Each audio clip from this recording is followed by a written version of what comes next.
some questions. You just talked about being in Washington and the conversations that are going on. I've noticed that there has been an increase in spending on federal lobbying, both since January, but also since you became chancellor.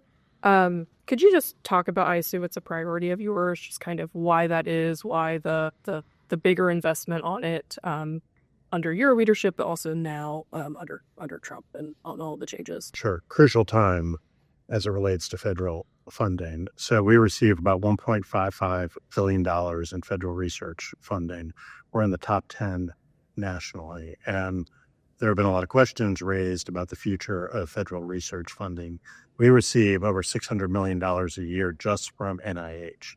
And so when that funding is threatened, we feel as though it's our responsibility to make sure we're telling the story about the great work that goes on here at Carolina.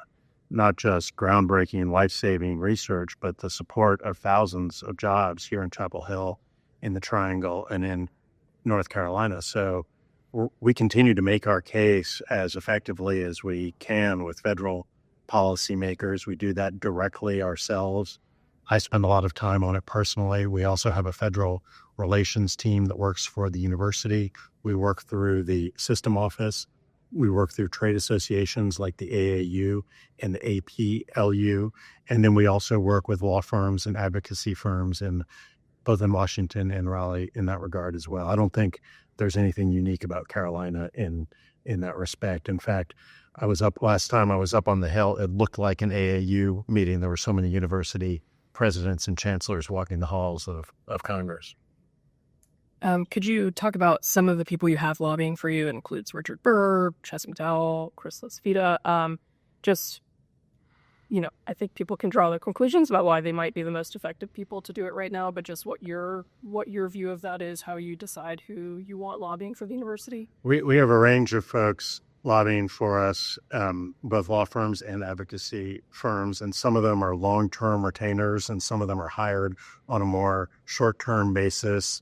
We're right in the middle, obviously, of federal budget season.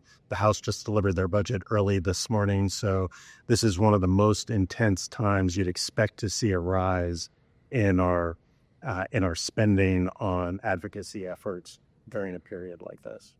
Yes, I have a couple more questions about your federal lobby.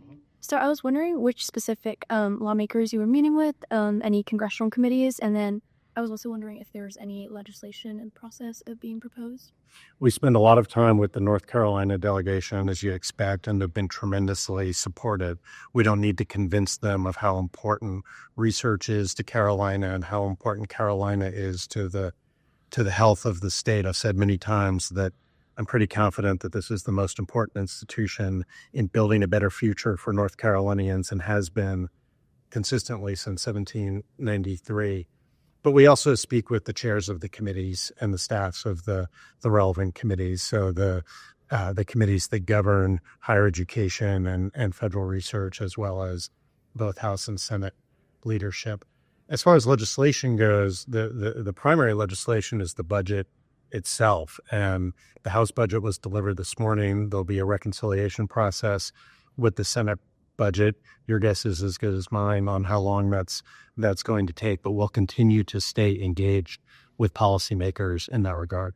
Thank you. And I was also wondering, I've noticed from the lobbying reports that there seems to be a really big emphasis on advocating for health sciences research funding. And as you know, there have been cuts to a lot of different programs like social sciences, humanities, information sciences. I was wondering if there's any work going on behind the scenes to advocate for funding in those areas as well. We're always advocating for Carolina and for more funding for our priorities. Health sciences is particularly important to us here at Carolina. I mentioned the $600 million. It's more than that, a little over $600 million in NIH funding specifically, and that's been a particular target. And so we do spend a lot of time and focus on that and other health sciences funding.